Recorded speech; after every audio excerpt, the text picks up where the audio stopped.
Hello, everyone. Welcome to SureFire Live. Hope you're doing well. Thank you for joining me tonight. I was sitting on the couch. I'm like, oh, it's time to go. I got here like 1 minute ago. So hope you guys are doing well. And we'll wait for the people to join, the group of people that typically join. But if not, we'll go anyway. No guest tonight, just me. And I have. I want to talk about a couple of books that I recommend a lot, and they were pretty helpful to me for kind of a lot in leadership, kind of how I lead, and then how I think of things, and then also kind of once you start to spot some of these things in people.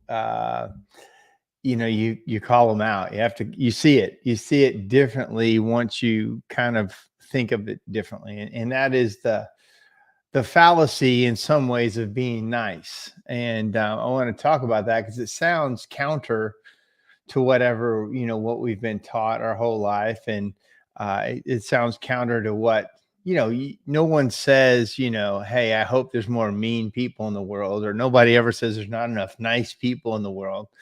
And that's not really what I'm talking about in this context. It's a little bit different. We got an early comment coming in. We got Diane. Good evening. We're all rushing in. Yeah. So thank you. Yeah, we got a nice little crowd building. I'm out, like I said, over about probably 8 platforms. And so at any one point, I can see some things. Also, if you see that thing, it says that SteamYard is asking for your permission. That's how I can see your name. If you give them permission, then I can see your name when you, if not, it says Facebook user and I can't see who it is. Hey, Ferd, how are you doing, buddy? Ferd works for us in Knoxville, and he is coming on strong. He is very into it. He's very focused, and we love to see that in our team. And love that about him. He's one of those guys that wants something different in life, and he loves the chimney industry. And he's one of those guys that listens and then applies. You don't waste your breath on him. When you tell him something needs to change or something is good or bad, it goes in, and you can see it come right back out in actions. And he's all in. So I love that. So thank you for joining tonight, for. So this concept of not nice, again, in some ways I feel like it was my problem for years. Now, I still want to be nice to you. I want to be nice to people in general, but after reading these books, I realized that it was also a problem that I had, because I wanted people to like me, and I wanted to be thought of as a certain way. And I don't want to be thought of as a jerk. I don't want to be a bad person, but there's a couple lines, there's a couple distinctions. And I think you're really gonna, if this topic interests you at all, I think you're really going to get a lot out of this live tonight, because it's a problem that we have. Um, I think guys have it sometimes a lot more than women do. And I think women will speak their mind faster than men do a lot of times. And I think some of that's conditioning now. I think women are taught to stand up and take up for yourself, and you don't need a man for this or that. And I think some of that is a bit of a problem. We need each other. I think, we're being taught all the time that, they're trying to blur the lines between men and women. And I think the lines between men and women are awesome. I think we need to say, no, we're not equal, but we're different, and we're totally needed as a team. Like, I don't understand this, where we're trying to make all these women like men. They're trying to have all the superpowers of men, and men are having all the stuff of women. I just don't understand it. Now, you might hate me for this, and I'm sure this could go bad, but I just think who we are is important, and how we're made is important. And I think that men have been, they're trying to take some of that toxic masculinity away from us and trying to bring it down. And in some men, a lot of men, you're taught to like get rid of all of it. You're taught to just pull it all down, and that it's all bad. And the truth is, when it's healthy, when it's good and decisive, and driven and empowering, it's one of the best traits you can have. And in that, sometimes is conflict. You have to have conflict to have growth in a business,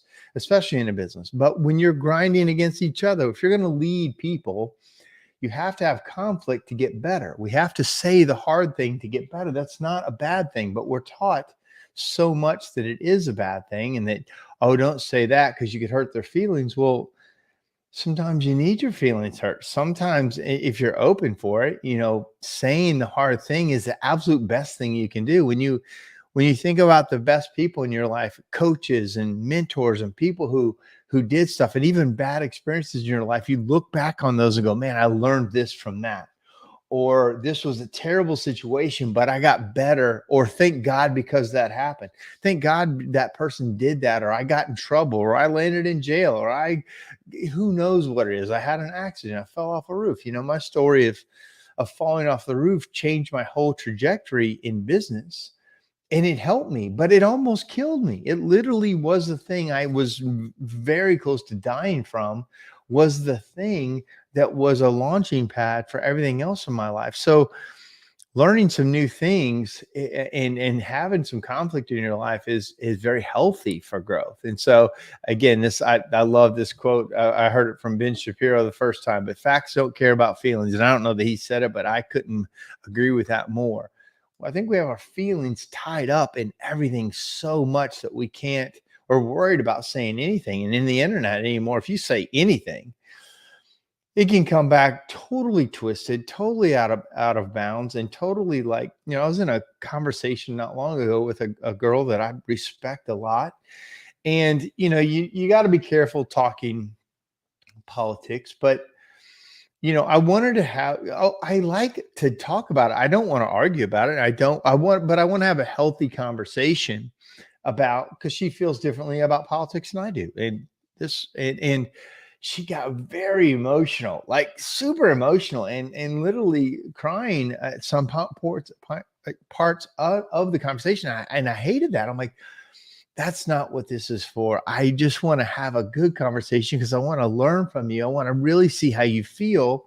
I would like you to hear me too, because I feel differently than you, but we're still friends and we're good. We can't get that hard on each other for some dumb shit that we really, it won't matter if we agree on it or not. It's your opinion, but I don't want to hear your opinion. I hope you want to hear my opinion. We respect each other on a business level. We respect each other on a personal level. Why can't we respect each other on some things that we are passionate about?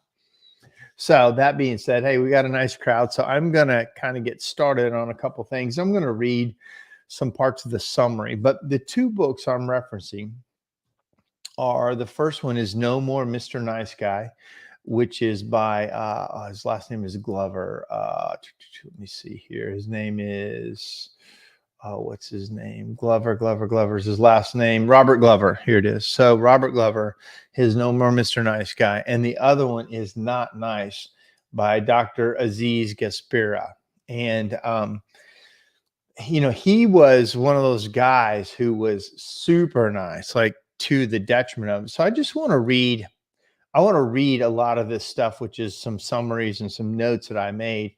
And I want to talk about it. I want your guys' feeling too, because when I consult with people, one of the things a lot of times is the leader is kind of too much one way or the other. It's either too nice or too hard. And both of those will drive people away from you. And both of them are actually unhealthy for different reasons.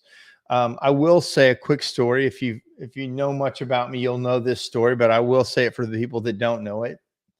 Many years ago, I crashed my business in 2008. I had 17 employees and I had done just about everything wrong: leadership, finances, all the things wrong. And I crashed it back and not only that, then the economy rolled up and the housing market happened and I lost my business. I didn't lose it. I had 6 trucks running at the time, 6 or 7 trucks. I had to fire everybody. I went back to working by myself and my 14-year-old son. But in that, part of the problem was I just would never hold people accountable enough and get, and because I didn't want people to leave. I didn't want them to not like me. So that led to a downfall, a cancer inside my business that I didn't see. And then when the economy rolled back, then it exposed all that problem and it just crumbled on me. And I say this a lot, when the economy was going up, up and up, the COVID money and all the things, that rising tide makes everybody feel like they're a pretty good business owner, pretty smart. And I always say you're probably not as good as you think you are until that tide goes out. You're not as good as you think you are. You might be riding a tide that no matter who's in business, you do well. And then when the tide rolls out, there's a lot you can't do, but it exposes all your problems. My mentor, John Meredith, says mustard covers up a lot of sins, and so this is, I'll always be a jerk.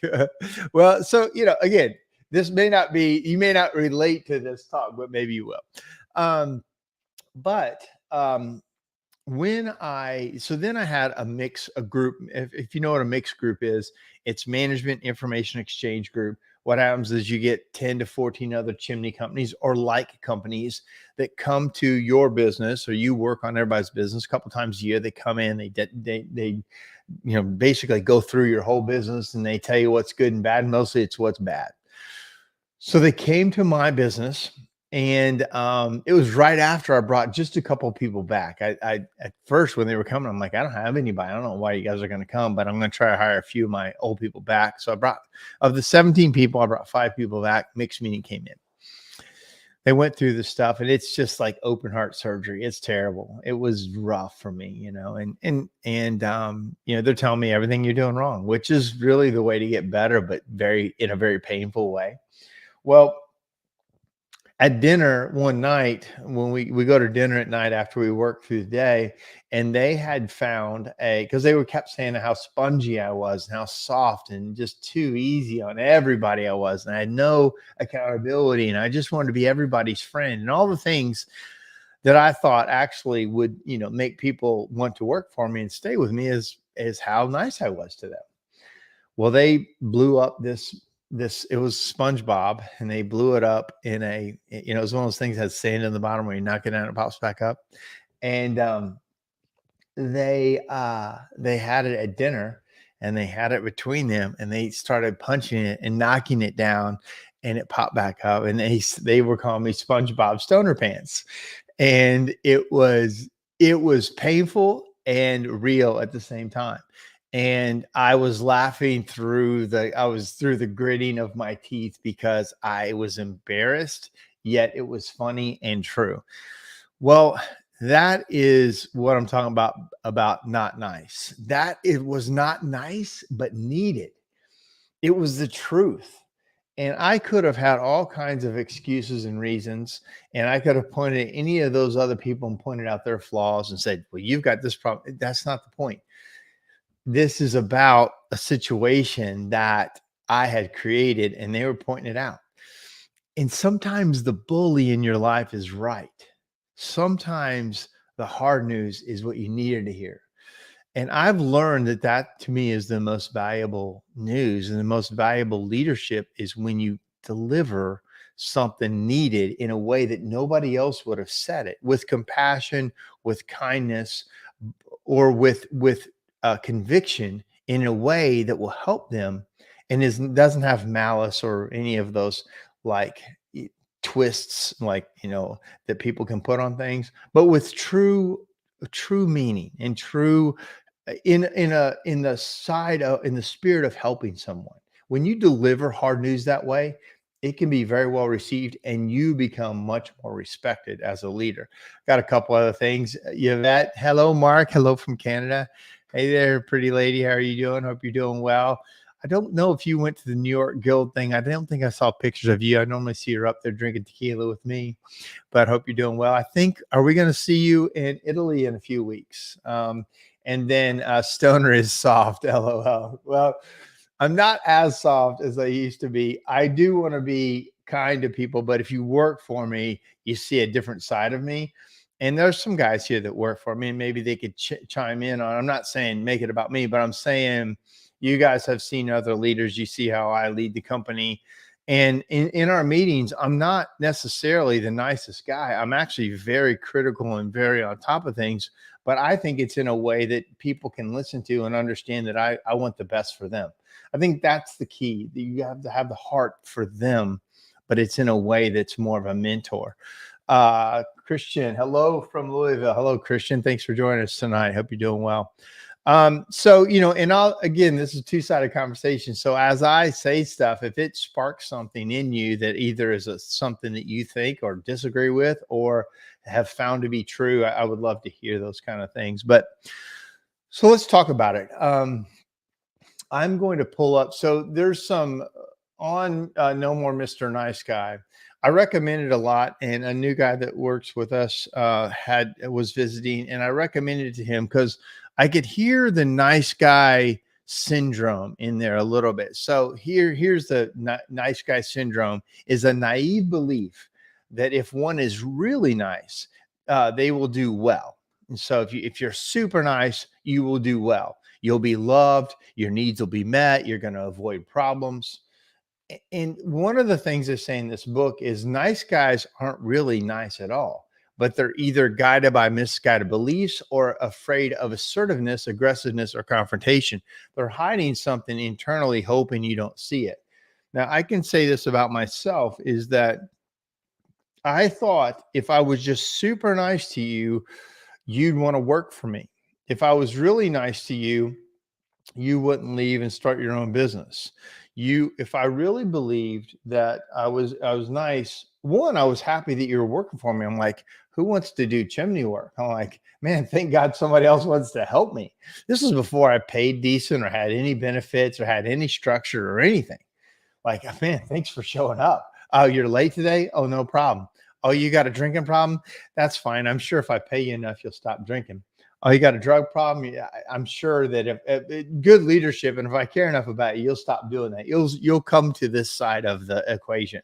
And so, Fred, I think you're saying that I'm firm and direct, and I think that's what you're saying is my style, and I want it to be that. There's some people still say I'm too nice. I always say this: you think I'm too nice to other people, but when you have a problem, if you work for me, you're pretty happy that I'm firm, but I'm kind, and I have my rules. And people will say you're too easy on them, but they never say you're too easy on me. Nobody ever says, "I'm like," it's fascinating. Nobody ever thinks I'm too easy on them. They think I'm hard on them, but easy on everybody else.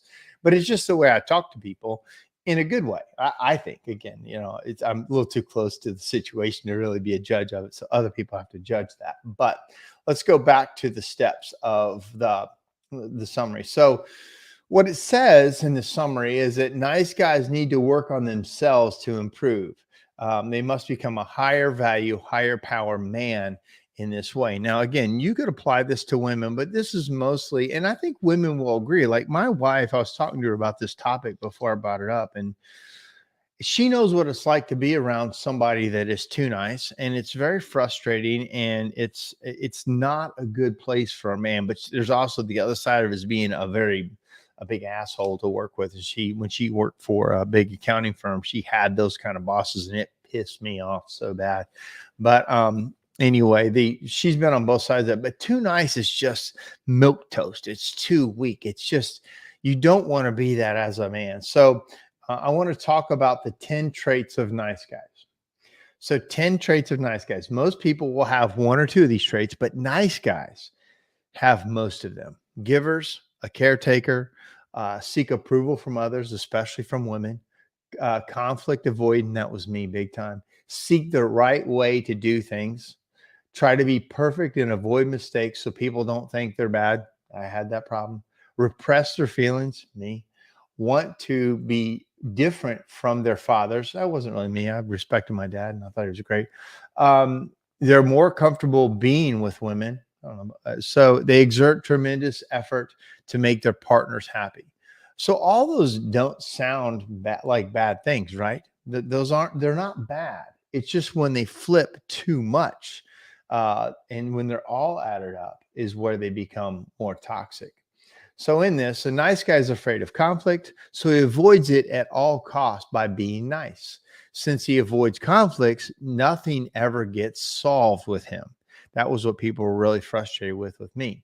He might disagree, but he doesn't say it, or he might even pretend to agree just to avoid conflict and arguments. If you're thinking that sounds a lot like passive aggressive, you got that right. The nice guy is the epitome of passive aggressive. When he disagrees, he still tells people what they want to hear, but typically of the worst slimy people pleasing behavior. He then reserves his words and decisions to please someone else. So I thought that was very interesting that that it kind of can come out as passive aggressive. So in that, that was some of that was definitely me, where I thought if I held you accountable, if I wrote you up, for instance, or if I fired you, that you would be mad. Now, I was always thinking about what would happen in your life that I was going to cause, and I didn't want to feel that angst. But what I learned as I grew more people, I had more people work for me, is by me not standing up for myself and holding that person accountable, everybody else lost respect for me. When they watched me being run over, they would say, Mark, if you're not going to stand up for yourself, how can we stand up for you? And we love you and care about you, yet you're just getting run over. And if you won't, it's exhausting to try to take up for you and hold what we know is right, what we do naturally right, and you won't hold the other people to it. You let them get away with it, yet we're supposed to do it because you said it and we abided by it. You said it, they didn't abide by it, and yet they get all the attention and get to keep working here. How is that right? And that really affects me. That really makes me me understand that as much as anything, your good people need you to toe that line to protect them as much as anything, and be more respectful of them. We've got one here. Yeah, I agree with Ferd. I hope he can't see this, but my old boss was just, so it says Facebook user, so nobody knows who this is. My old boss was just in one ear and out the other, probably one ear and out the other when he spoke. You could tell he didn't take his business serious, so nobody else did. Exactly. We were just a side project compared to his other businesses. You can see the passion when you talk, whether you're in a good mood or bad. It's not just a job. You can really see it. You keep focus and respect really well because of how much you love doing what you do. Uh, Thank you. I think that is about person that works with me now, and I appreciate that. Um, I'm not perfect by any means, and and no one is. There's only been one, and but I try to realize how important clarity of values, clarity of core competencies, clarity of who I am, what I really will give to, and I want to be a very giving person, and what I will absolutely cut off, and you would be dead to me in that way. So I'll keep going on this book, which kind of helps with that. And then Yvette says it's definitely mentally exhausting. Yeah, when you're following somebody that will not take up for themselves. But let's flip it. Somebody who really will, you really respect them. You love them. You can't wait to hear them talk. And I'll give an example. So before I really started reading a lot of leadership books, well, as I started, Larry Winget was an early guy I heard about at a mixed meeting. I started reading all his books. I'm like, man, this guy is so good. He's so clear. He's so direct. He seems like he cares, but he doesn't care too much. He's kind of a man's man. He says all the right things. He's kind of brash. He's kind of over the top. And I started reading and listening to his audios, and I'm like, man, that's what I want to be. I'm definitely not like that. Well, later I got a chance to meet Larry and actually go to one of his professional speaking. He's the one who helped me write my book. He actually came up with the title Blue Collar Gold, and all this stuff was Blue Collar Gold was a lot to do with him. I came up with the name, but he came up with the concept behind it. And he was very, very helpful. Well, before I learned a lot from him, years and years before I even knew him, I would play his audios in my company meetings, and I say, this is what hear this. This is what we need to be. Hear this guy. He was so direct, And he was the one that taught me. He said, why is me telling you the hard truth, me being mean? Why isn't that me being super nice? Why do people consider that mean when I tell you something that will actually help you versus the nice people? Your friends won't tell you the truth and you consider them better than somebody that'll tell you the absolute truth about yourself. Why am I mean? Why am I not? Why am I? It takes more guts to do that, right? Got several comments coming in. Best thing about taking your business serious is learning how I'm not sure I'm reading that wrong. How to be direct and potentially abusive clients in order to protect your team. So learning how to be hard. Oh, here it is. How to be hard and direct to potentially abusive clients in order to protect your team from their venom. Yes, yes, yes. Sticking up for your team. The customer is not always right. And she hits this dead on because um, uh, that is a true place. There's actually, do we have two people logged in as you? Because I see your picture. Oh, there's one LinkedIn and one in Facebook. I see you logged in twice. But yeah, taking up for your team. Like I tell my team that you don't have to take abuse from anybody. If it gets personal or they start spewing venom, like Yvette says here, you can be out. We call it roll it up, and you do not have to sit there for that. And I will absolutely take up for my team first. I always want to listen to the customer, but some people are absolutely abusive, and you're not going to do that to my people. We don't need your job. We don't need you in our life. And I will absolutely, and all my people know I will take up for them 100%. Now, sometimes I might, like the other day, a lady was a little bit chippy saying that we overcharged her for this. And we went back through, we didn't. And she was kind of edgy. We have a safe at home plan that we did for a while, and we're changing it. So we kind of canceled the program until we get it fixed. It was like a maintenance program. We canceled the program. We told her to cancel it. She didn't cancel her credit card. So we got paid twice more for it. Usually that's just like a gym membership that you didn't use. But in this case, she was being edgy. And I told my team, I said, she needed more work done. So just give her the $50 toward the work. It's no problem. And my team didn't want to do that because they were clear. The assistant didn't do it. I said, but think about it in another way. I'm not just being nice. How much does it cost to get a new customer? It costs probably more than $50. And she's been a customer since 2013. So for 10 years, we've been a customer. To me, it's an easy win, but to them, it was the principle of it.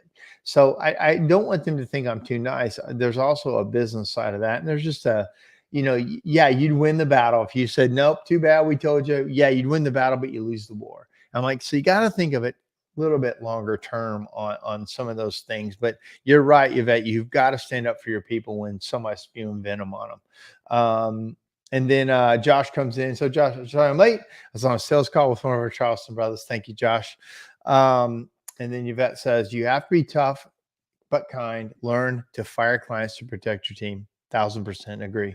And then exactly, you have to be a bit hurtful in order to protect your company. Yeah. All those I agree with 1,000%. And it's just in the way you do it. So they don't feel like you're a pushover. They used to say, what would Mark do? WWMD. And they would have a bet on how I would handle stuff. And I can tell you for a long time, whatever the softest, easiest approach was, they said I would do that. Now they're saying, no, he's not going to put up with that. He's going to have the line there, which is good. It's us learning and me learning how to be a better leader. So to continue on this, especially the part about no more Mr. Nice Guys. So here's his point about why nice guys aren't really nice. Nice guys lie, telling people what they want to hear. I don't know if again, I can only speak from my point of view, but I don't know if it's a lie or you just leave out things. I guess that's, lying through, subtraction.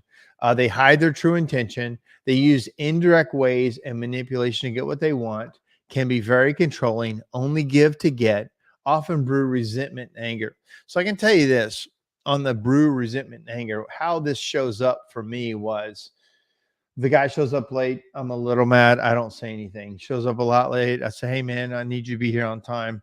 Doesn't do much. Shows up with a crappy uniform on doesn't look good. and I don't say anything. Does that 2 or 3 times. About the fifth time or sixth time, say, hey man, need you to wear your uniform. And all these are kind of building up in me because I'm just doing the little, hey man, hey brother, hey man, hope you're okay. Hey, love you, but hey, could you be here on time? I'm doing all that softball shit. And sorry, I'm getting a little amped up. Doing all that softball stuff, hoping he's getting the hint that I don't like it. But I'm not really being direct. I'm not really going to him and say, hey man, change your shirt. Hey, we show up on time, need you here on time. Everybody else are here on time, need you here on time. We're going to give you 3 points on the attendance. You're late. Boom, points, boom, shirt, boom. You know what I mean? Like, hey, paperwork, need you to do paperwork. There's going to be a deduction. You're not going to get paid. Do you do, like there's a level of that. And I was too nice and it would build up resentment in me. And next thing you know, I'd fire off and like, man, why are you so mad? Man, why am I fired? I thought we were good. And you know whose fault that was? This guy. My fault. I was not clear with it that whole time during the expectations of, hey, this isn't flying real well with me. I need you to know. I'm like, hey, buddy, love you, but man, need you here on time. Blah, blah, blah. Josh says, I've learned to read customers. Some are hard, but if you can't win them over by the end of the estimate, they are talking trash about, and they're talking trash about every contractor. It's okay to walk away. If they are bad at the estimate, they'll be bad on the job. Yeah, you get that internal feeling. Sometimes a quick example of when I didn't get it, I wound up in a lawsuit. Quick story about me reading it wrong. I go to this lady's house, and I mean, it was beautiful. It was huge masonry house, gigantic house, 2 ponds in the front, driveway goes between. Beautiful. Masonry work was awesome. On my chimneys, one of them was leaning, and one of them had been damaged. I think it was a storm. I can't remember what it was. I go up there. She's kind of gruff, but talking nice enough. I'm talking about all the things you need to do. Okay. I'm like, wow, this masonry is amazing on your house. And she's like, yeah, contractor, I really didn't like him. I actually didn't end up paying him at the end. Okay. Well, talking. Next, so then she says something about the 2 ponds in front. Yeah, she goes, that landscaper did a bunch of stuff wrong, and I end up having to sue him. I'm like, oh, okay. Well, I'm sure that won't be me. In my mind, I'm sure she's not going to do that to me. I'm just bypassing all the warnings. I'm just going for it because this is a big job for me. Long story short, we get the job. Wish I hadn't. Do tons of work. The work doesn't go great for me. The flue tiles that we had to break out were all mortar encased. Days and days of breaking out flue liner, tearing the chimney down, rebuilding. It was a nightmare. All these problems, just problem. She was a nightmare to deal with. Well, at the very end, I'm up on a lift putting the last clay pot on the chimney. And she knows I'm about ready to wrap up. She still owes me at the time a lot of money, still a lot of money. He showed me $20,000 still left on the job. She saw me putting that on. She comes out of the house. She goes, hey, I've got to go. My son's had a stroke. I will, I've got to leave right now. I'm like, oh, damn. Okay. I'm up on a lift, literally the last thing to do on a month-long job. She leaves. I'm done. Clean up the whole work site. We're done. I start calling her. She didn't return my calls. Hey, you need to finish up on the job? No calls. Hey, email. Literally 100 phone calls and emails, nothing. Totally got ghosted at the end of the job. And so finally, I had to sue her for it. And I won't go into the details. I ended up winning the case, but I had all those warnings the whole way through, and I didn't pick up on them. So now we try to pick up on them a lot quicker. And I let my guys make that decision if they want to do it or not. We can walk away from anything at any point. So Josh says, best analogy you gave me was teaching a dog our conversation. Yeah. So, I talk about this is back to employees when they're doing something wrong, just like when I used to train dogs, and not that employees are dogs by any means, I don't mean that, but the method of training a dog can be similar, which is when you're training a dog on a leash, because you're trying to train a dog to not be on a leash. But at first, you do little corrections. When their head turns and looks the wrong way, you do a little correction. Hey, this is the way I want you to look. When you do any commands, if they don't do it right away, you have a little correction pull on that thing to just get their attention and refocus them. That's how dogs are. They don't really focus. They don't know what you're trying to teach them until you teach them, and you don't let the dog run way far out there and then jerk back real hard on it like I was doing when I'd be mad if you've been late the 10th time. Jerk back real hard on it, and then they're like, oh, what the hell happened? So it's all little quick adjustments that aren't mean or harsh. They're just, hey, pay attention. This is what we're trying to do. And that analogy has helped me a lot. When almost everything you can look at in your business start off as a real small problem. It started off real little and you didn't do anything about it. It started off real little, or you kind of softballed what to do about it. It could be somebody, body odor. It could be somebody dressing a certain way, or somebody doing something that is not right. How they talk to a customer, how they talk to your employees. Like, it starts off real small. And again, I am not perfect at this, but I'm getting better. But if you'll address it right then, real quick, it makes it a lot easier to not grow into a cancer in your business. And I bet everybody knows what I'm talking about. You didn't address it with somebody who became very valuable in your company, and you didn't nip it in the bud. You let them get stronger and stronger, yet they were doing something that was poisonous. But you let them do it because they brought in so much money, or they could do so much work, and you just put up with their BS because they were good on something, and whatever their BS wasn't enough to get rid of them. And you let that grow and get bigger, and it became a bomb. And by the time it blew up, sometimes it takes other people with it. Sometimes it takes a lot of money with them. You let it happen, and then everybody was happy that they're gone. I can't tell you how many times that's happened. Happens all the time. Happens continuously. But when it's happening. As a leader, it's your job to pull the emotion out of it and get right to the root of it. I've gotten a lot of people are talking. So I love this. So Diane says, I'm more the disciplinarian than John is. Oh, I know that. I can be disappointed, and John can be understanding, but we needed it pointed out to us. I know John is a lot nicer and patient with people than me. I could come across as loud, a little bitchy and combative. I love that, Diane. John and I had to learn, with help from our mixed group, to split the leadership roles. It had to be understood who was in charge of each area of the business, or there could be two approaches or opinions to a situation, which could cause confusion. Yeah, totally. That is tough, because you guys were kind of a two-headed, leadership team, and it was the boss and the boss of the boss, I think is what your shirt guys said. And so I think a husband and wife team can be challenging, can be super powerful too. The key to this is somebody's got to be the boss. Somebody has to be the boss. It cannot be a two-headed monster or a three-headed monster. I've worked with business, had three leaders. I'm like, somebody's got to be the CEO. Somebody's got to be the boss, and you guys have to agree on it, have your different roles. You have to learn to read the client, listen to their words and what they say, the words in their context. That is how you save your team, and how you stay the nice gal in the office, but the badass with the client. Nice.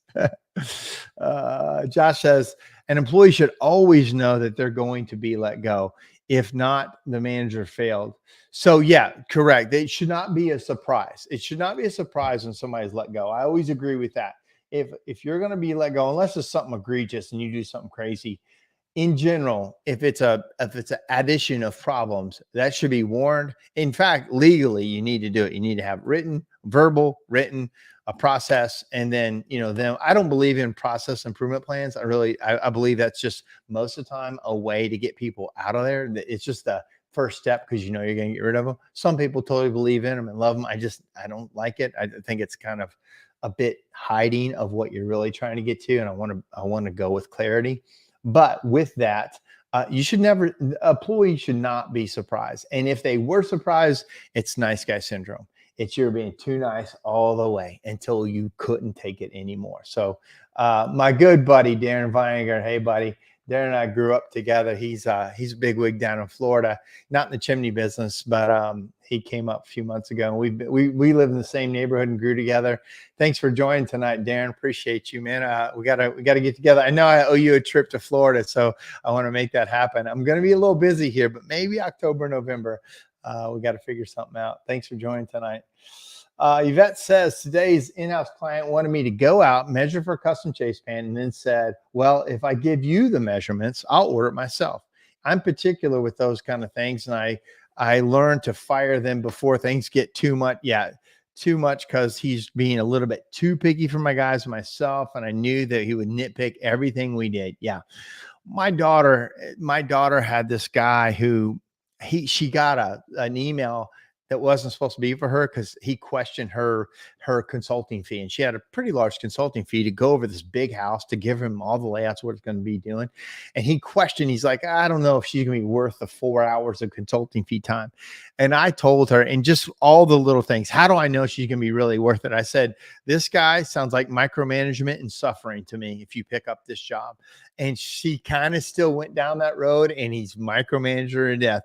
You know that feeling. I had a guy said, hey man, I've bought the wood stove, all the pipe and everything, got it all set up. Can you guys come install it 2 hours away?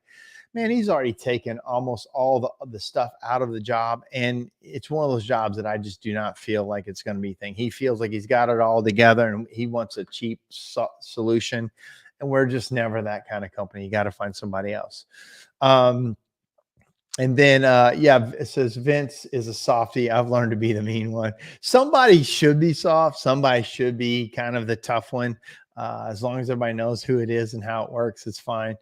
She also said, we had an employee who drank excessively on the job and smoked a little reef, I think, when he was there. His clothes always stunk. Client actually called me and complained about the smell and his attitude. He came to work once drunk, and I said, you need to go home now and sober up. I will reboot. The day he looked at me, I had 3 heads and said, since when are you the tough girl? I guess that's the day you became the tough girl. So yeah, it's the get your shit together plan. So let me, I love this conversation, guys. Thank you. So the nice guys aren't really nice. So then the 6 traits of the integrated male. So more of the male that can be a good leader. He likes himself, takes care of his needs, is comfortable with his sexuality, whatever that means to you, values integrity. He speaks up, sets clear boundaries and not afraid of enforcing them, and accepts his flaws. I think those are really good points. Again, I think takes care of his needs, values integrity, and speaks up. That's the thing. How do people become nice guys? It says, nice guys received the following message in their formative years. It's not acceptable, safe, or desirable to be who you are. Whew. I don't know. I don't know if that really resonates with me, but maybe it does to some people. And then it goes on. 2 types of nice guys. Those who think they are bad and need to correct themselves, or those who think they are so good, lie to themselves to keep their self-image. Yeah. So, I mean, I can see that. I mean, growing up, I grew up in an absolute tumultuous household, parents divorced, crazy stuff happening, all kinds of just crap. And I think for me, it probably resonates a little bit more that, I wanted to be different than the way I grew up and the way that things happen. I wanted to be different from that. So I think I felt that my mom was a tough cookie to be around. And so I definitely didn't want to be like that. I've realized some of those traits are actually needed. So to finish this part up, 8 steps to overcome the Mr. Nice Guy syndrome. 1, force yourself to enforce your boundaries. Whatever those are. I mean, make them realistic, especially as a leader, but enforce them. Learn to please yourself first. Face your fears. Repeat positive mantras. One positive mantra I tell myself all the time is, it's just chimneys. Whenever things are getting too tough, the 2 things I say are, this is just chimneys. This isn't brain surgery. We're not saving the world. This is a person that's pissed off about a chimney. It's a first world problem for the most part. and I'm not going to go down this and ruin my day, my team's day. I don't want you to take it home with you.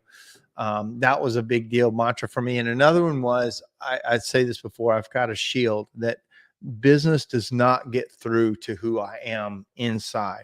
No matter what business is happening, no matter what shit's hitting the fan, I have a shield in front of me that actually protects me from being actually internally damaged by, the pressure of business. Um, Face your fears, repeat positive mantras, eat well, do sports, and spend time with men. That's a good one. Yeah. What do you do at night when you go home? Do you have anything you do with other men? And a lot of times at work, we spend time with one guy, but not a bunch of guys. Yeah, I agree with those. Okay, so I'm going to move to, there's several other things. Again, it's a book called No More Mr. Nice Guy, and that is Robert Glover. I want to move to the book called Not Nice. Let's see, where is this? Oh, actually, this is another part of that book, but let me just check on my messages real quick. Let's see. Yeah, so Darren says I said late September. All right, I got to focus on that, Darren. I will work on that. Please repost the name and author of this book. So it is Dr. Robert Glover. Or I don't think it's doctor. It's Robert Glover. No More Mr. Nice Guy. And then Christian says, Andrew Sims, get in here and listen. So again, this will be replayed if you want somebody to hear it. If there's a lot of times when I'm telling people this, when I have Blue Collar University and companies come in and I'm saying some of these things, the women are always looking at the guys, like some of the office staff, they're always pointing at the owner. A lot of times, most of the time it's a man, and they're pointing at him saying, you need to listen to this. You need to learn from this. That's so interesting that you said that, Christian, because I get that a lot, and a lot of men need to hear this. And so I like that you said that. Let me move to a couple other notes. The other book is, again, it's called Not Nice, Dr. Aziz Gaspura. Gazipura, Gazipura. And then one of the quotes in the book I like is, the opposite of nice is being real.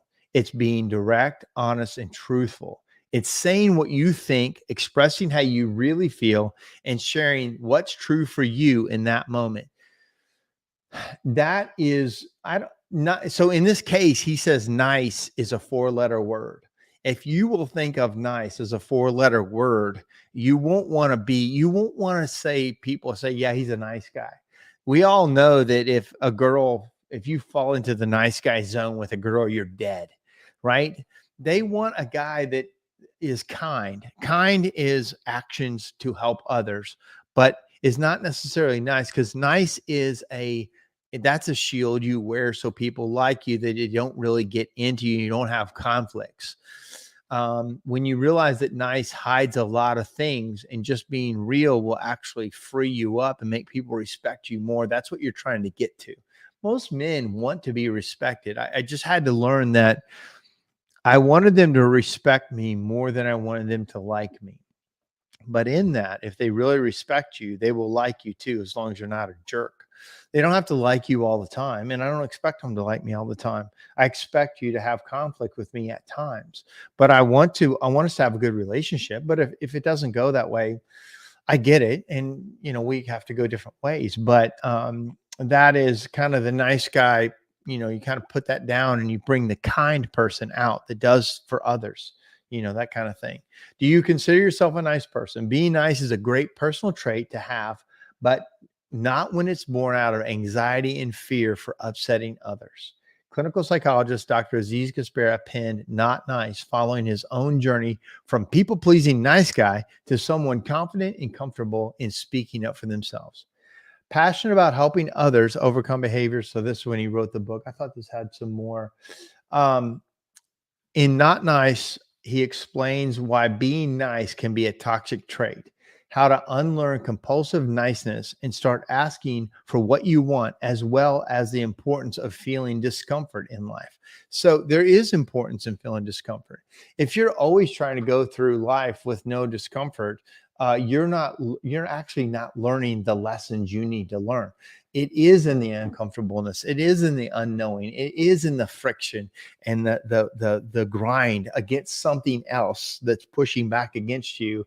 That is where the true growth gets to. Um, Josh says, I had a customer back in 2019 that talked bad on every contractor at the estimate. It was a stone barn foundation, rebuild and tuck point as needed. We did everything on the proposal, and they wanted me to do 3 glass block windows for free because I ordered extra glass block for another job delivered there. I said I would give them another proposal, and they insisted I do the extra block I had. Long story short, they paid for the job and filed felony charges against me. I ended winning. I can't see the whole, it doesn't show the rest of it. So I guess you ended up winning the felony charges. People can be so mean. They can be so freaking mean. Um, she said that's true. Mean is always a 4-letter word, but so is kind. You need to mirror your emotions, and be your true self. Yeah, I agree. It is. Um, and that's a good example of not being nice. It's in the pushback that you grow. Exactly. It's how you respond that makes you who you are. It totally responding. Asking really good questions before you respond. Asking the question to understand before you respond is so critical. The best leaders ask the best questions. So, for instance, if I said something like, why did you put that there? And if I ask you that, if I said, why did you put that there? You might think of me, and that's kind of got a negative tone because you might think I'm going to say something negative. But if I actually ask a clarifying question after that or clarify my first statement, you would find it different. It's a different feel. If I said, why did you put that there? The reason I'm asking is because I didn't know if you needed that there, if it's there for a reason, or if I can move it to do this. Now it feels different. But if I leave it at why'd you put that there, you might think that I'm getting ready to, are you stupid or something? Like you might think if you ask better clarifying questions or state your intention more behind your questions, especially if it's a hard question. Why are you doing that? Well, the reason I'm asking is because I'm worried it might, like clarify the short, abrupt question. Women, I get this a lot from women. They're pretty short sometimes with that. I shouldn't say it. I'm not going to say women. Here I am going to get in trouble from Yvette and all my friends. But sometimes people in general don't realize the reason behind your questions. And if you are good at explaining that, that's good leadership and good communication between everybody, if that makes sense. Ask, is there a reason you put that there? Then wait for the answer. Right. So, and it is in the way you ask questions, and better questions lead to a much better relationship, leadership, everything. Again, I say this a lot. When you're in a leadership position, ask when someone asks you an answer, ask you for something, you need to start with asking questions first. Don't give the answer. Don't say because this or this is how you do it. That's the worst thing you can do as a leader. Ask more questions. Well, what would you do? How do you feel that should be done? Why do you think that? Tell me another reason why you would fix it. Now, sometimes they don't have any of the right tools to answer it, and you've got to give them the answer. But in general, a lot of the questions I would get, they already know the answer. They just want me to tell them again so they're more reassured. But really, leadership is getting them to answer the question until they get to the right thing. You're like, that's the one. Now, if they're totally off track, I'm going to have to guide them. But in general, ask more questions. And then by asking questions, you have less phone calls. I do not like phone calls during the day. Nobody calls me for the most part during the day. And they mostly text me because I need to control my time and my focus. And I don't like to be broken up a lot, but clearly sometimes people need stuff from me. But in general, they stop calling me because I always ask them, well, what would you do? What do you think the right answer for that is? Why do you think that? And most of the time they're right. Like 99% of the time they're right. You do that enough, they quit calling you and asking you questions. So stupid is as stupid does. So then let me hear your answer and exactly. So you tell me what you think. Let me hear what you're going to say, what you think about this. And they're so right so many times. And pretty soon you just don't have as many phone calls because they know what you're going to say. Couple more things on the not nice front. There was something up here that was really good. Where is it? My three favorite lessons from the book. When something bothers you, speak up and don't agree just to stop the conflict. Number two, make others respect you by putting yourself first and setting boundaries. Number three, get rid of your toxic inner beliefs and you'll get rid of your frustrations. I like that. Okay, so where's let me just see if here it is. I like this a lot. Your dysfunctional relationships are your fault. So you'll first have to change your mindset to fix them. The typical nice man thinks that if he hides his true personality and follows the lead of the other person, he'll get what he wants. He lets go of his desires to please around and keeps the frustrations that come as a result within him. This toxic approach to creating relationships usually results in toxic friendships and anxiety. To break the toxic mindset, you'll first have to acknowledge what made you think like this in the first place. You have three wrongful assumptions wired in your head.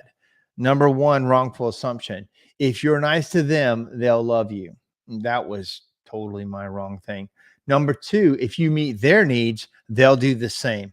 Exactly. If I pay them enough money, if I give them a job, if I'm friendly, they will work for me and do what I need. Wrong. Number three, not upsetting them means your life will be problem free. God, that is the worst and most true one at the same time. I'm going to read that again because this was my problem. Not upsetting them means your life will be problem free. No, it gets worse if you don't upset them. You have to upset them. You have to flip over the apple cart and say, no, that's not how we do this. This is my way. This is my business. This is what we need. This is what the team needs. You have to upset them. And if you don't upset them, your life gets worse. I love that one. Not only are these assumptions wrong, but they pave the way for toxic, problematic relationships. So, how can you fix this? Start by acknowledging your frustrations when things don't go your way. Your life and your relationships won't become better because you give way too much because you give way too much to maintain them. Tap into your power to have others respect you, respect yourself first. And that means making your intentions clear. If you like someone, tell them. Don't try to please them unconditionally. If you feel like someone has crossed the line with a joke at work or other situations, be vocal. Make it clear that you don't enjoy their behavior. So it'll have to change. Build the relationship you desire, not the one you think the other person wants. Ah, I love that. Hope you guys, I don't know. I feel like I'm reading it back to myself because I will naturally fall into the damn too nice situation if I don't constantly understand that that's not what's needed in business. So here's another one. I just got a couple more minutes. We're going to wrap it up. If you're too nice to them, they will learn to step all over you. This causes more issues. Always. Almost everybody can relate with that statement, Yvette, that when you're too nice, you just get run over.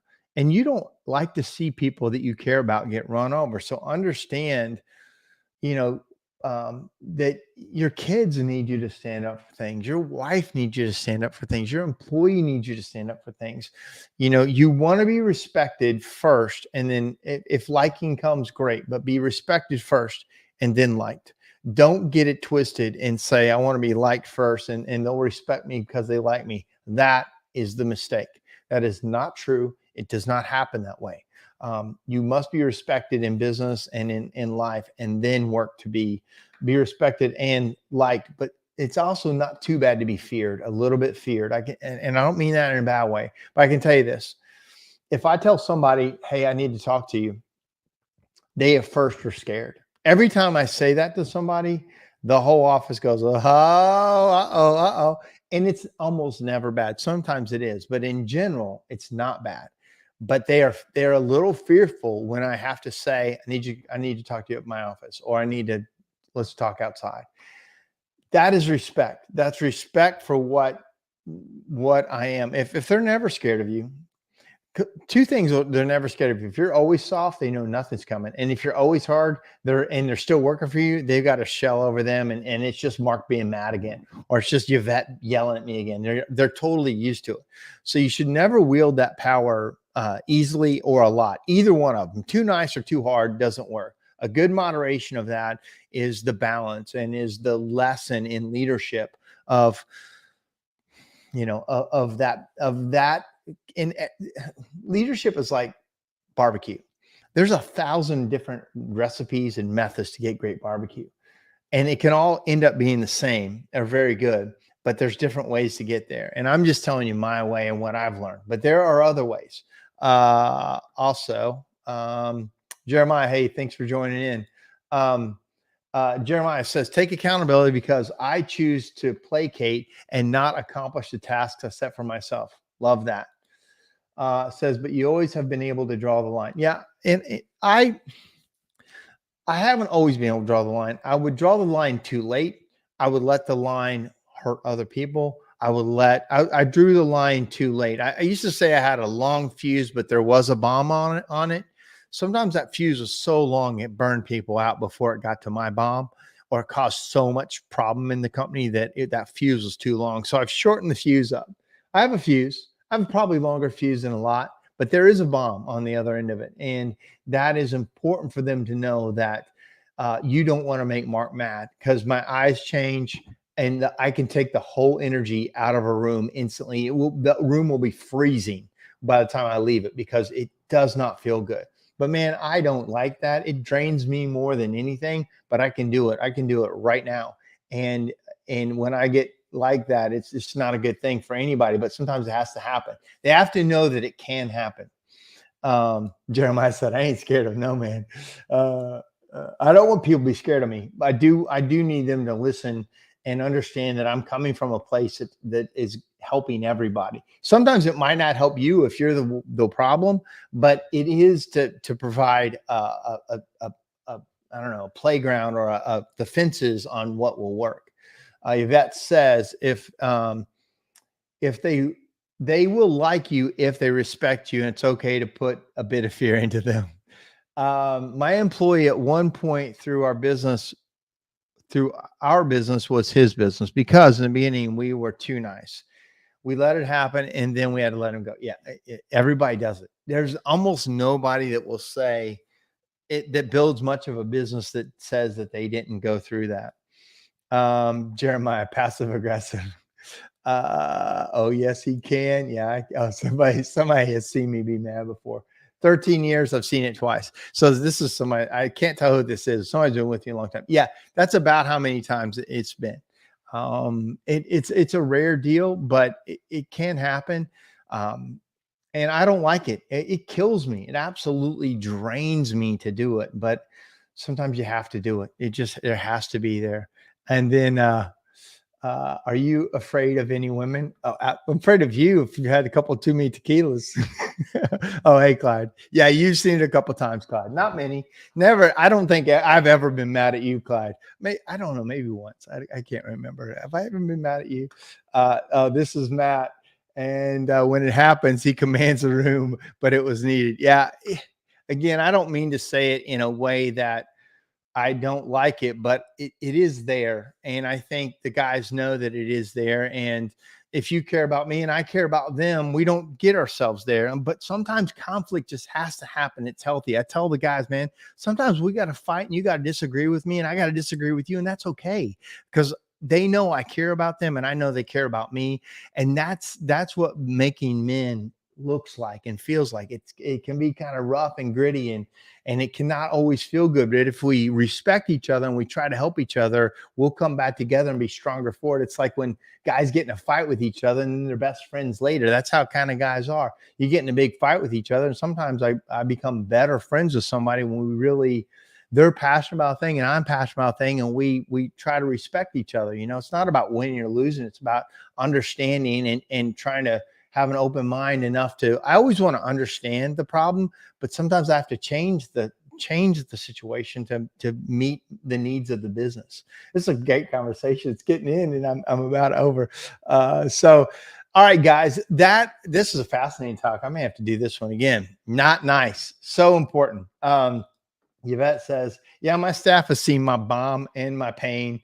I think they respect me for the day I broke and cried, and then the day I exploded. Yeah, I mean, that's a very, vulnerability is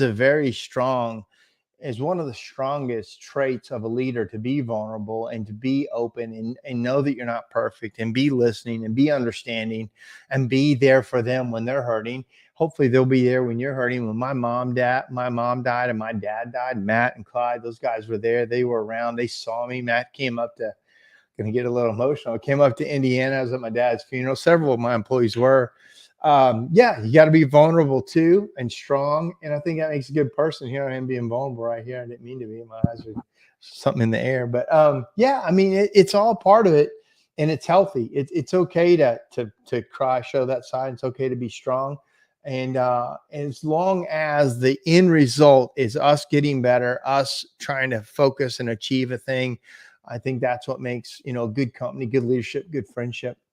Um, Leather and lace.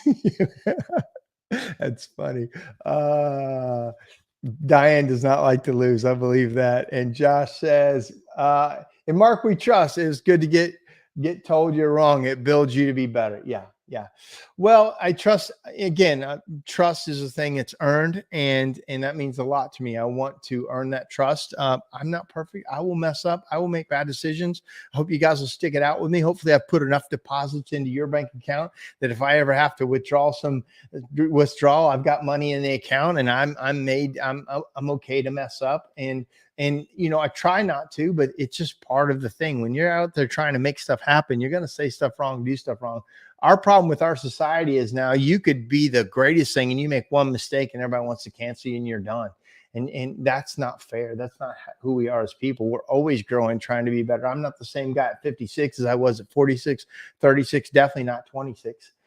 Hopefully nobody's holding me responsible for what stuff I did when I was 16 or said when I was 20. So that's just, but the internet has a memory. So, all right, wrapping it up. Great topic tonight. I love you tons. Oh, you're in Florida. Hey, my buddy Darren's in Florida. 17 years and counting, because at the end, Mark is trying to make us better. Thank you. Fred says we all mess up. It's okay as long as we learn from it. Yeah, good stuff, guys. That's a good topic. I wasn't sure totally what to talk about, but the funny thing is doing book reviews probably isn't a bad topic. I hope everybody's out there reading. Just to wrap this up, it is, Not Nice, which is Aziz Gaspara, and it is No More Mr. Nice Guy, which is Robert Glover. Those two things meant a ton to me. I hope you guys get a chance to read them or listen to them. I listen to most of my books these days. I put it on 1.4, 1.5 speed, and I go through it. I'm listening to another one right now called Unreasonable Hospitality, which is fascinating. I will definitely talk about it. It's a guy who wanted to have the best restaurant in the world, and his hospitality thought process could really translate into service business. And I'm really excited. I'm only a few chapters in, so I can't really talk about it too much. But all right, guys, have a good night. Everybody's saying good night. Appreciate you guys.